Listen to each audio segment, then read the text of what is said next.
listener production. Hey, it's Antoinette Lattouf with the Weekend Briefing. Today I'm joined by Narelda Jacobs, a trailblazing Whadjuk Noongar woman. She's a journalist, a presenter at Network 10, and she's helping change the face of Australian media. With over 2 decades as a trusted news presenter, Narelda is also a powerful advocate for First Nations rights, LGBTQI+ inclusion, and social justice. And in this chat, she opens up about a bunch of things, including a couple of recent experiences that are both personal and painful, and that she believes are tied to the colour of her skin.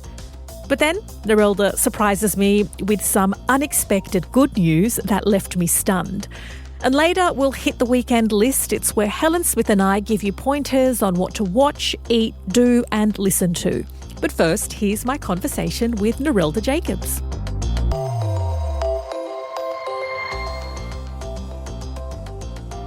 Narelda Jacobs, welcome to the Weekend Briefing. Antoinette, finally! Oh my gosh, us trying to get our diaries together to make this happen has been weeks, maybe months in the making. Yes, it's been wild. And we have been friends for years now and former colleagues at Network 10. But I haven't ever interviewed you before. No. So can I get you on the record swearing to still be my friend no matter what I ask you and how much I probe? Of course. That's what a normal conversation with you rolls, isn't it? Yes, this is true. This is how I roll. Yeah. So you are a Network 10 veteran, having spent more than 20 years of your career there, mainly as a Perth newsreader, but in recent years over in Sydney as a presenter for Studio 10 and now your own midday show. How difficult was it for you to shift from straight auto cue and facts and headlines to opinion and analysis? Like, was it daunting? Yeah, well, you don't think you've got opinions. When you read auto cue, and, you know, it's a highly sought after job, you know, presenting the news is such a privileged job. And when I first got the job in 2008, I really felt like I'd won lotto because there was no weekend work. It was Monday to Friday. Still had to work public holidays and, you know, all the public holidays and Christmas and things. It felt like entering a new phase of life, really. But what happens is that when you have a taste of sharing opinions like I did when I would fill in for The Project and Studio 10, I realised that I did have opinions. Yeah. And I quite liked sharing them because they were slightly different from anything else that I was hearing. But I find it really interesting that you say you didn't think you had opinions. I guess that's because as a presenter, you are so primed to try and bury that. Like, for me, hearing someone say, I didn't know I had opinions, I'm like, that is so foreign to me because I have an opinion on everything. Yeah, because you're reading things that have been written by other people that have gone through several sets of eyes before you go to air with it. So there's no room to put your own spin on things. There's no room for your personality in there. You just have to read the auto cue and present the news to people. So the moments that you do get to ad-lib is in and out of the weather, in and out of sport. And so then it's not really you anyway. Yes. So that's what I mean. So then sitting at a desk with other panellists who are all like sharing their opinions very freely and openly, and if you've got a microphone in front of you and if you're live to air, you have kind of a responsibility to speak the truth. Yeah. And that's where I found myself having to speak the truth. Was it daunting though, or did you lean into it? In the beginning, well, because we know how easily people are cancelled. And so in the beginning, no, I don't know anything about that, Narelda. Tell me more. In the beginning, and I use those words like it's way more. We know that there's way more nuance, but I use those words because at that top level, you know, that's what people think. And so when you're not experienced at it, that's all you look at life. You know, you think, I'm one word away from being cancelled, but we know that it's way different. It's not quite like that. Yes. And there is room for nuance. But it was terrifying for that reason. And so I kind of I walked in fairly lightly in the beginning because I moved to Sydney in January 2020 for Studio 10. And my first opportunity to share some opinions that would be seen to be controversial was around January 26. Yeah, right. And others had, you know, Brooke Boney had been doing it years before me. But you see the coverage and the barrage of abuse that she cops afterwards. Yes, you see it and you go, you brace yourself and think, am I ready for this? And with support from executive producers and the team and, publicists and things, yes, I was ready for it. And so I did it. I said my piece. I spoke my truth, shared some, personal family stories and cultural and historical stories of Australia, and waited for the backlash, and it didn't really come. Yeah, wow. It didn't really come, and I was like, oh, wow. Okay. So you're like, okay, I got this. I can do this. Yeah, I can do this. And then other things happened throughout the year. So, it was the COVID shutdown year, but also BLM. Yes. And so then there were conversations about BLM and in the news on this one day, it was, Minnesota voting to defund the police and the community wanting to defund the police. And so I said, well, if that's what they want, and everyone went woof, and looked at me and were like, what? And so at that time, I didn't really understand what defunding the police meant, but I understood that if a community is saying this is what they need, then you have to take it in good faith that that's what they do need, And so I was supportive of the community, and so then the headlines were written up. Narelda Jacobs wants to defund the police. And there was no, like my own limited understanding of what that meant, there was no understanding whatsoever in Australia about what defunding the police meant. And it doesn't mean to take the money, it just means reinvesting, justice reinvestment, I guess. So then that was the headline. At that point, you weren't expecting the barrage. No. You braced yourself for January 26th, that's right. and they pounced when you weren't expecting it. And I think it's always the thing that you don't plan to say, the thing that comes like off the cuff or as the full stop to a nice little conversation that you're having. That's the thing that you're caught out with, and probably because you haven't kind of given it's your initial response. And I still stand by what I said, but the headline was written up wrong. Yes, because that's not what I was saying. Do you think that not only as a woman, but also as a woman of colour, an Indigenous woman, that the margin for error or the online mob attack is greater, the risk is greater for somebody like you? Oh, 100%, 1,000%. Yeah. Oh, my goodness. Like, Stan Grant is a great example of that. And, any conversation with Stan or look back at his career. A great and terrible example of that. Yes, yeah.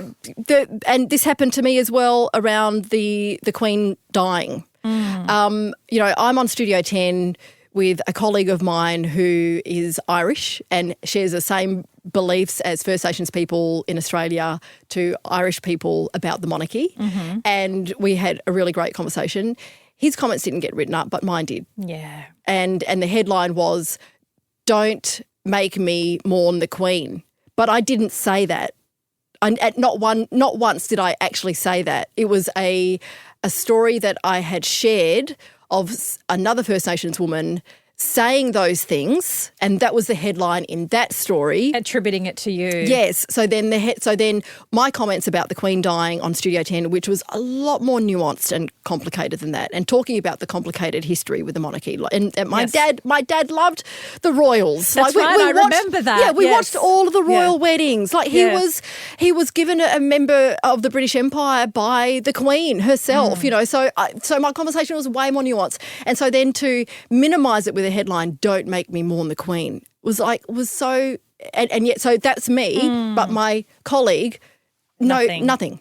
The truth of the matter is, well, obviously you're misquoted, but even if you did say, "Don't make me mourn the Queen," that's absolutely your prerogative. The monarchy has been nothing but brutal to your people. Well, we were forced to wear, when I say forced, we had to wear black.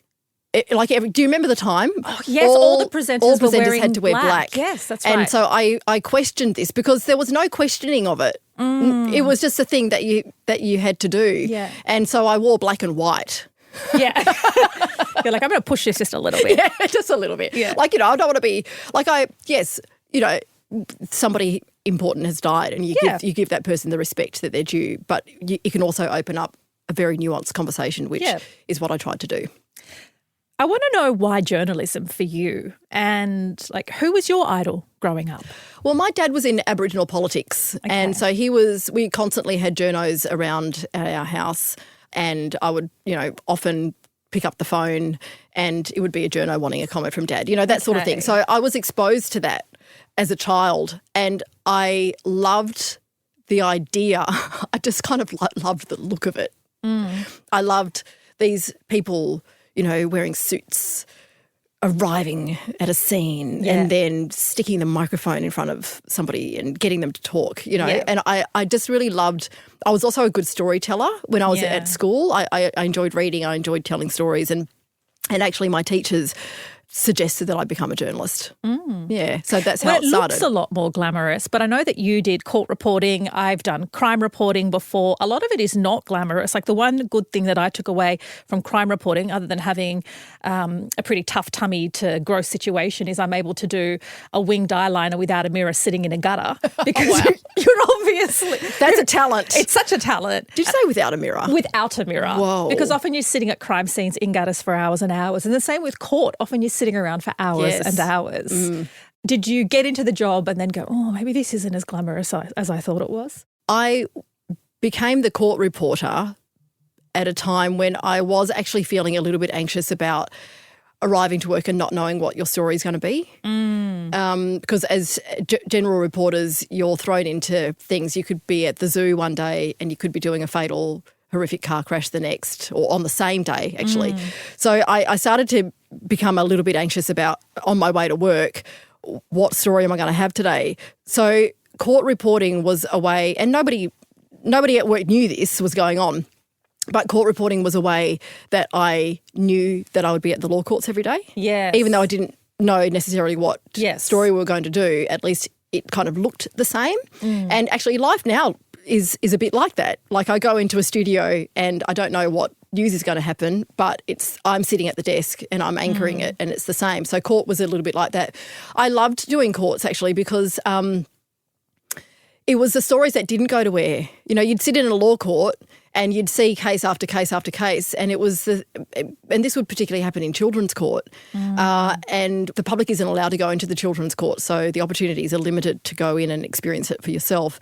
But to see Aboriginal child after Aboriginal child come in, it was really eye-opening, and it just made me appreciate my own privilege, but also my own platform that I have, and what could I possibly do to help. It also demonstrates, I'd imagine, the stories that get selected to listen to in court, because as you say, you listen to matter after matter after matter, and it's like, well, why is this child victim? Yes.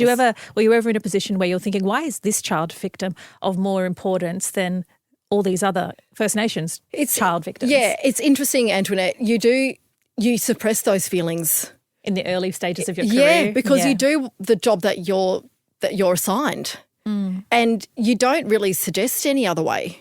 It's really bizarre what happens like early in your career. Now I would see a different story come up, more newsworthy than the one that I was originally assigned, and tell somebody about it and say, we should actually be doing this one. Yeah. You do that sort of thing now, but when you start out, you don't question authority, or you don't question the way things are done, because you're told that this is the way it's done. Absolutely. Well, when you started your career, as well as it seeming very glamorous, there was a lot of trust and respect, well, far more trust and respect in legacy media. It has been trust, that is, has been plummeting for years now. Do you think it's justified and that some audiences are being let down? Once you see injustice, you can't unsee it. And every day I'm pushing editorially to cover the most newsworthy things. And it just so happens... Well, from your lens, obviously, and you bring a different lens. Yes, from my lens. And it just so happens that the most newsworthy things that happen relate to vulnerable people, relate to First Nations people with disability, people from non-English speaking backgrounds. Every week the coroners around the country are handing down findings that make recommendations that highlight racism and, terrible things that happen in this country. But they're kind of seen, these stories aren't seen to be palatable. So we don't often cover them. But once you know what's not being covered, then you start to push back more because you feel that our audiences deserve it, are deserving to know what's going on in the country they live in, not the censored kind of version of what's going on in the country. The sanitised version. The sanitised version. We've spoken before about how being a first or being, a minority is a privilege, but also a burden when you have a platform. Being queer and Indigenous and a female in commercial television. Where are you at this moment in, I guess, the scale that can tip either way? Does it feel more like a privilege or more like a weight that you carry? Yeah, it's a great question. Definitely a privilege. If I could do everything I wanted to do, then it would be outstanding. But there are still, checks and balances before we can put something to air. Every day I wake up to messages of people wanting to platform certain issues, and I can't do everything. So that's when it weighs very heavy. And I just feel like, if you've got a platform and if you've got airtime, there are so many stories that just don't get to air. And so, it's a constant battle. But it's definitely more of a privilege. And I love the platform that I've got. And in a recent keynote speech at the annual Crown Pride Luncheon, you mentioned that you had found that you were, I guess, not pigeonholed or framed as the go-to person for woke. And I put that in inverted commas because that is such a weaponised word, but woke issues. A lot of woke issues relate to, people of colour, people from LGBTQIA plus the community. And so it's a lot harder for people who aren't in those communities to speak on those issues. And when you are from those communities, they look to you, or you feel like that, they might not always look to you, but that you feel that they are. And so it's easier, and people think they're doing the right thing by allowing you the space and time to talk about it, and a lot of the time I ran with it. Yes, this was my moment. This is an issue that's speaking to me. So I'm going to share some lived experience, because lived experience trumps everything else. Yes. When you're talking about these sorts of issues. So, I would take those opportunities, but I also appreciated having allies. Oh, my God, yes. You get tired. Yeah. So tired. Which I'm going to give someone an enormous shout out. Angela Bishop is an incredible ally. Yes. I really love working with her every day, and she's just so supportive, and so I love working with her. Yeah, she's a wonderful woman, but you need that. You need allies. You also need people who amplify these issues. Yes, lived experience, nothing can compare to lived experience, but there are also facts. As you say, there's coronial inquests, there's Amnesty International reports, there's royal commissions, there's so much else that you could do as an ally. I'll just share something that I've experienced in terms of that weight between burden and privilege, because I'm feeling at the moment that I'm feeling quite burdened in terms of the humanitarian crisis in Gaza and the ongoing rising death toll in Lebanon, that so many people look to me and go, well, you say this and you do this and you wear that and you interview this person, or people coming up quietly and saying in the media, and people with profiles going, you are so brave. I love what you're doing. And I feel like saying, you be brave. You do it. Yeah. Because it's so hard. And I think what people think is that it's easy for you. You do it because it's easy for you. But it's not easy for us. No. To see your people dehumanised, disenfranchised, killed, it's not easy. It's hard every time. Like every time you say something, every time you platform someone, there is a huge toll that it takes. And so it's not easy for you to do it. So you need others to do it. Yes. And I think for me, when I've championed a story and when I feel like I'm the lone person that has done the story, when somebody else comes and takes the load and also does it, you feel the weight lifting. Yeah. And then it gives ownership of that story to a group rather than an individual or a community. And it's a really empowering, uplifting place to be when that happens. So we need that to happen more.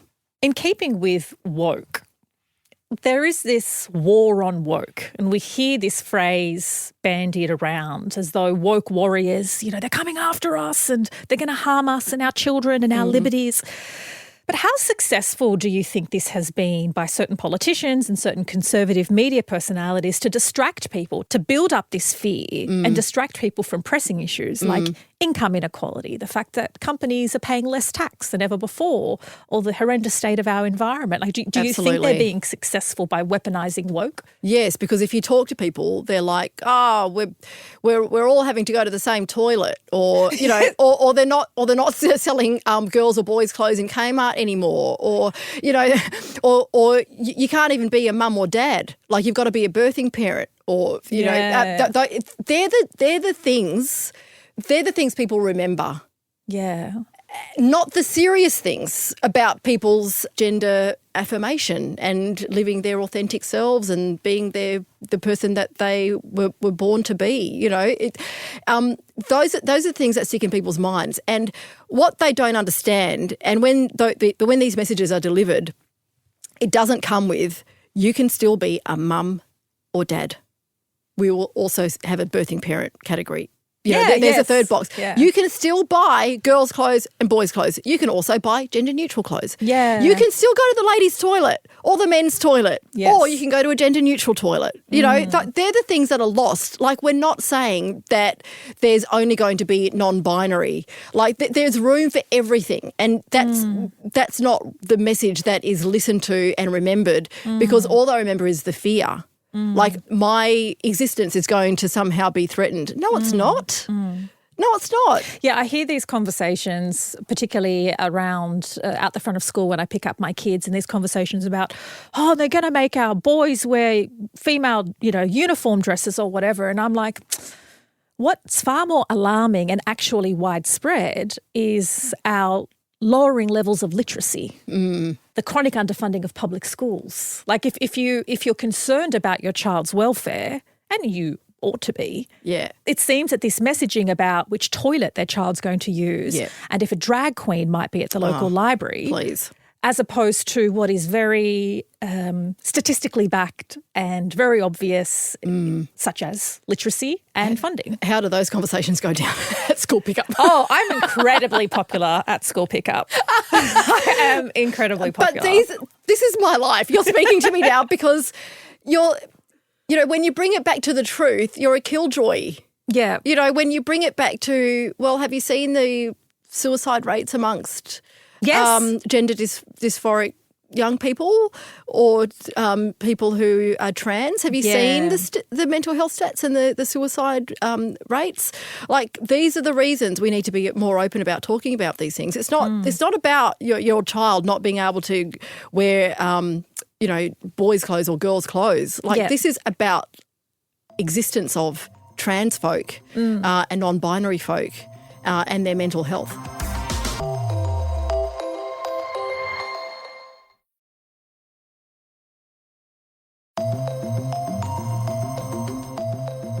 I spotted something on your Instagram the other day, an encounter at a Melbourne cafe. Oh, yes. That sounded fun. Well, I was just there for a night and doing something with on domestic and family violence in the First Nations community and reporting of it. And so I was about to have this awesome day with these incredible women and leaders in the space and other journos, which we don't ever get a chance to do that, other black media.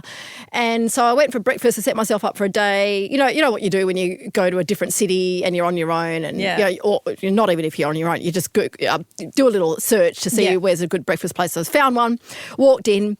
It was this bustling cafe. There were a couple of tables free. A couple free tables against these beautiful windows. I was like, that's a lovely place to sit. I want to sit there. And so, but I waited patiently, having to stand where you're, wait to be seated at the sign. A waiter came over and ushered me to the back of the restaurant. That wasn't so nice. It wasn't so well lit. And I said to him, "What about that table? It didn't have a reserved sign on there." He said, "Oh, that's taken." No one was sitting there. There were no personal belongings, no sign of anyone taking that table at all. So I took his word for it and walked over to this other table that he sat me at.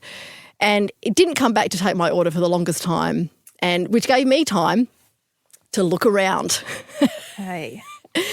And probably 5 minutes had passed or so, and an older man walked in and was sat at the very table that I had been told had been taken. Why do you think that happened? I know how I felt. Yes. What I felt was anger. Yes. What I felt was the victim of racism and probably misogyny. And I walked out. And actually I walked out and I took a few steps and I was like, no, I'm getting the more I leave, the angrier I feel. And so I walked back in because I wanted to know.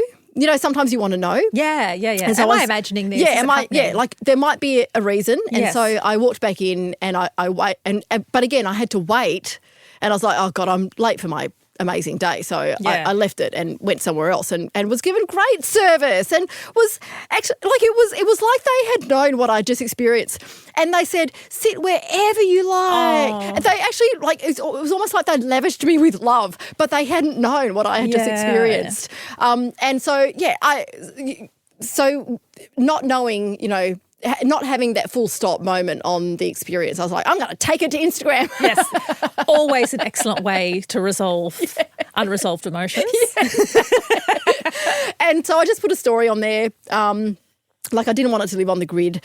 And I just explained what had happened. I didn't say racism. Yes. But you just laid out your I just said what happened. Yeah. And those who understand got it. Those who didn't understand didn't get it. Yeah, well, because here's the thing about racism. They're like, well, are you sure? How do you prove it? There's so much racism that is covert. And it's often hard to prove intent. Yeah. Very rarely now do people go around, although it still happens, pointing and yelling the N-word in your face. Yes, that's right. You know, like it doesn't manifest that way. No, that's right. Something else happened as well. A couple of weeks ago, I was at a very fancy event and a waiter was coming and pouring our drinks at the table, and I was only drinking Coke. But everyone was having wine, so I was like, oh, yeah, I'll have a glass of wine, please, a red wine. And so he comes and brings a bottle and he walks around the table and says to me, I do have to practice the responsible service of alcohol, but you look responsible. And this was your first glass? Yes. And as he pours the drink, then he actually is very fumbly and spills my glass over, and the red wine just goes flying across this beautiful white tablecloth. And it's happening right in front of me. And people who aren't seeing what actually happened will think that it's me that's done it, you know. And so when I tell this story, this only happened a couple of weeks ago. I have actually told this story before in front of a group of First Nations leaders at a leaders summit. And when I told this story and his response, when I explained the situation to the person I was sitting next to, they said, don't read too much into it. Oh, yeah. So look, there are two things, right? Having to prove racism exists, but often you just want to be heard and believed, right? Because he's never going to sign off and go, yes, I'm a certified racist. This act was done because I racially profiled you. Exactly. You're not going to get that admission. And so when you tell somebody, like, what would you have liked the person next to you to have said? Like, I'm sorry. Yeah. Do you want us to tell the manager? Yeah. Because actually the manager came over and said, is everything okay? And I should have said something to the manager because I can handle it. But if that was somebody out who doesn't go out very often to fancy events and this is their night of nights and they're told, like, I was sitting there really angry. Yeah. Right, really angry. Like, and the more I sat with it, the more angry I became. Yeah. So imagine if it was somebody on their big night out. Yeah. Who was told that and nobody understood them. And so I should have said something to the manager because then it would have just alerted them that perhaps this person should do some anti-racism training, or perhaps all of their staff should. Everyone should. Everyone should. Yes, everyone should. In fact, there's a framework now. Yeah, that's the Race right. Discrimination Commissioner has released an anti-racism framework that recommends anti-racism for everyone. Everybody. In keeping with the glamour and a ritzy night, hopefully this one without racism, you hosted the Wicked premiere. You interviewed Ariana and Cynthia Erivo. Are you sad, though, that you didn't make them cry like other Aussie interviewers did? Have you seen those clips? I love those clips. Look, I got to ask Cynthia a question, which is my most proud moment of the Wicked Night. And I asked her, and this was like, yes, if it was a sit down, she would have cried. You were like, I could have made her cry. It's just that we were in a ball gown. It was uncomfortable. And we were standing on the yellow brick road outside with screaming fans everywhere. Okay, what was the question? And, the question was, oh my God, I can't think now. When white actors play Elphaba and they take off the green, they're no longer othered. What is it like when you take off the green? Yeah. What did she say? She said, I'm still the person that's othered. I'm pretty sure that's what she said. I mean, she was way more articulate than that. But I wish that went viral. Yes. I wish that had made her cry. She was crying on the inside. You have had such a mammoth year, but I'm excited to learn what's in store for you next. Oh, if you can share. 2025 is going to be a huge year. Mm-hmm. Karina and I are having a baby. Oh, my God. I got to come and hug you. So exciting. Oh, I'm so happy for you. Oh, my God. Thank you, Antoinette. Papa. Thank you so much for that. That was beautiful. It's been really lovely seeing people's reactions, your reaction just now, and being able to tell people in person has been such a joy. Oh, it's so amazing. I have goosebumps. Because I wanted to also ask you what it's like being the mother of an adult child, because you have a daughter who's 20. She's 29. She's going to be 30 29. in February next year. Yeah. And so this motherhood journey is going to be. So I'll have when Jade is 30, I will have a newborn in a few weeks after that. That is so exciting. Yeah. That is the best news. Yes. Yeah, it's really good. So it's going to be and Karina is out. So and this is your genuine reaction, because I kept this a secret from you. Yes. Oh, I'm so happy for you. Oh, that's exciting. Yeah, so we'll have a 30-year-old and a newborn. Amazing. Well, you know who the babysitter is when you need to go out. Thank you. Oh, I'm so happy for you. It is always a pleasure hanging out and chatting. Thank you so much, Narelda. Oh, thanks, Antoinette. And a big 2025 for you as well. Love you very much. Love you. Narelda Jacobs, Network 10 presenter.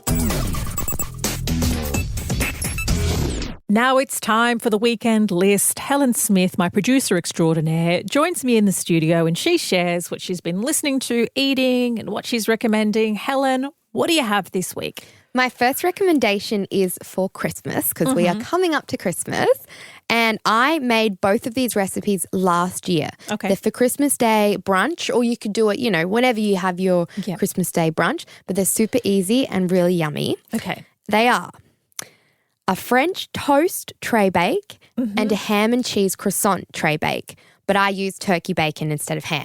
Okay. And they're just amazing. Look, they look so pretty and they taste so good. Everyone loves them. What you do is you kind of create, you beat egg and milk together as like a base. And then for each of the dishes, you dip the croissants, and I use brioche bread for the French toast one. Dip them in, and then you place them in each of their separate trays. For the ham and cheese croissant, I cut the croissants in half, dip them in, put them in there, put the turkey bacon throughout, sprinkle with cheese. You can put some herbs. I put some garlic and chives on top just to give it a bit. And then the French toast one, again, dip the bread, put it in there. And then what I did is I got frozen berries, so it's cheaper. Yum. Scatter some frozen mixed berries on top. I also put a bit of vanilla. You can put some sugar on top to crunch it up as well, but you can do a mixture of fresh or frozen berries. Frozen is always a bit cheaper. Pop them in and they're done. They're great. How long do they have to go in the oven for? I put them in for about 20 minutes or till they're golden brown on top, and then just make sure that egg is cooked. Okay. Yeah. So are you a Christmas brunch type person? Because we never do Christmas brunch. We do Christmas brunch, and then we have a lunch with my dad, and then I go back to my mum's, and then we have a basic dinner. We have like a, okay. yeah. So this is a good recipe for Christmas brunch. Would it work for another point in the day? Oh, yeah. Look, maybe. No. Actually, yeah, no. No? I mean, Okay. look, if you want One could be as like a dessert. the French toast could be a toast dessert. could be a You could dessert. make that into more of like a butter pudding kind of vibe. Yeah. Yeah. Love it. Well, I also have a Christmas recommendation. This is a Christmas gift idea that no matter who I give it to likes it, unless they're all really good actors and like pretending to like it. I get personalised toiletry bags for people. Leather personalised toiletry bag. Because if you think about it, toiletries are usually the last thing people want to spend money on. And if you go away with friends or whatever, you usually see that they pull out some manky looking wash bag. And so anyone I give it to, it's like everyone enjoys having it but doesn't want to spend that kind of money. There are websites like The Daily Edit, and you can just get their name or their initials put on it. And it's not expensive, and you can choose between leather or pleather depending on what your budget is, because, I mean, you don't really need a leather wash bag. No. And they come in various sizes, various colours, and I just find that people love it because it's the kind of money that it's like so low on their priority list, especially in a cost of living crisis. Like people aren't going to be like, oh, well, I need to certainly update my toiletry bag and I'd love my initials on it. And so that is my recommendation. And hit me up if I'm wrong and the person you give it to hates it, because I have gifted that at least 10 times and everybody likes it. Imagine if they're all talking behind your back being like, far out, And they toiletry bag. And they all know I've gone to the same place. Like, would you like something like that? I think that's a great gift because, as you said, the Yankee like gross toiletry bag. I was like, oh my god, that's me. Yeah, exactly. That is exactly me. It's got like makeup stains. It's like, what is like probably got mold. Like, I really, and you don't think about that. You don't think about I would it. never get that for myself. So that's lovely. So everybody, you are welcome for that tip. What else do you have? My second recommendation is a Netflix doco kind of series. Okay. It is Cold Case, Who Killed JonBenét Ramsey. Now, we all know, if you don't, probably living under a rock, who JonBenét Ramsey is. She was a 6-year-old girl that was killed in 1996, I think it was. Okay. And it was a cold case murder that's still being talked about, like however many years on. Yeah. And look, I watched the documentary because I'm a true crime girly. I'm a fiend. I love anything to do with true crime or cults. Get me there. I've watched a lot of stuff about this cold case, and this one was a bit different because it actually had JonBenét's dad in it. So Right. John Ramsey was in this Netflix doco, and he's old. Like, you know, he's an old man now. Yeah, yeah. And so it was really fascinating seeing him in it and his perspective. And Does it shed any new light on this cold case, or is it just dramatising a it story does. we're all fascinated by? I think it does shed new light in the fact that it's really personal from that perspective, but they don't come to a conclusion. Right. But it does give you a lot of information, but it does leave you thinking it could have been this, it could have been that. They really lay out the facts well, though. In this one, I quite liked it. But look, at the end of it, I was reflecting on it and I was like, why? Why is this one, white child that was beautiful? She was a beautiful showgirl. We're giving so much energy and attention exactly to this. why. You've just said it all. Beautiful white child showgirl. I know, but it just made me feel at the end of it, I really was just like, oh, man. I mean, it's devastating It's and her life devastating. matters. It's Absolutely. devastating, but it just makes you reflect on where we put our values in the world and where these big Netflix companies are putting money and putting values. Yes, it's going to get clicks. Yes, I watched it and consumed it too. But it does make you at the end of it, look, it's good. It's a good production. They've done well. But it does make you reflect at the end of it, Well, like Netflix is a commercial outfit and they're good at storytelling, but they also want to make money. And they know that the plight of this gorgeous little girl captivates the masses. Yeah, it does. But I think it's just that moment of like, the world is a bit like, ugh, sometimes. But look, definitely would recommend watching it, but also I would also recommend critically thinking about it as you're watching it and how it makes you feel after it and reflecting on that feeling. I love that we are so in sync at this point of the year because we both start with something light for Christmas and then we both go deep. Because my second recommendation is for those who want to know more about what is happening in Syria. And there are a lot of people going, oh my God, now Syria, another country, what's going on? Like, I know there was something happening there a decade or so ago. Didn't they all sort it out?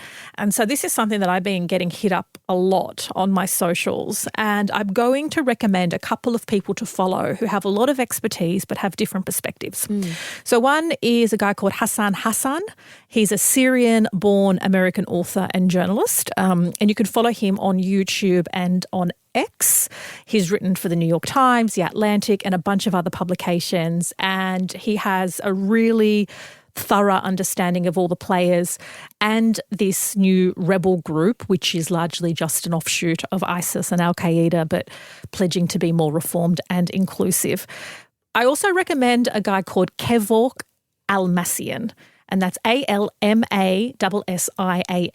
He's a political analyst specialising in Middle East and Mediterranean affairs. He's also Syrian. He's the founder of Syrian Analysis. You can find him on YouTube and X. But he has different views because Almassian hails from a religious and ethnic minority within Syria.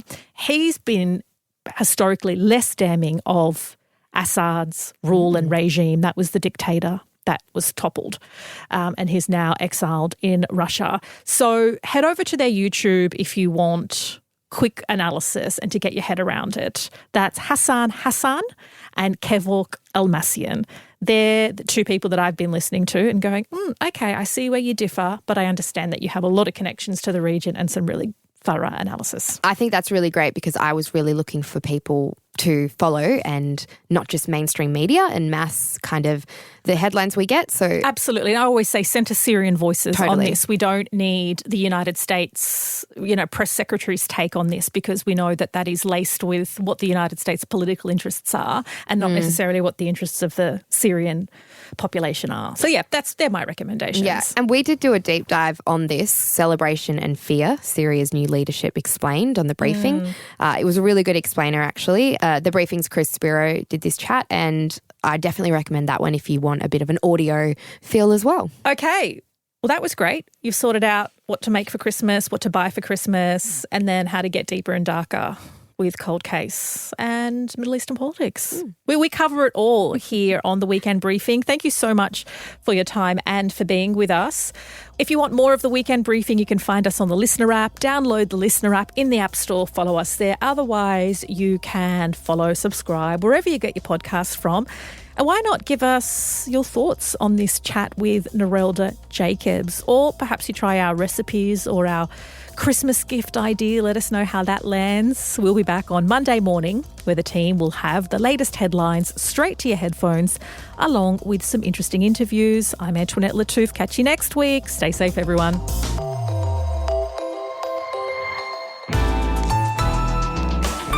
Listener.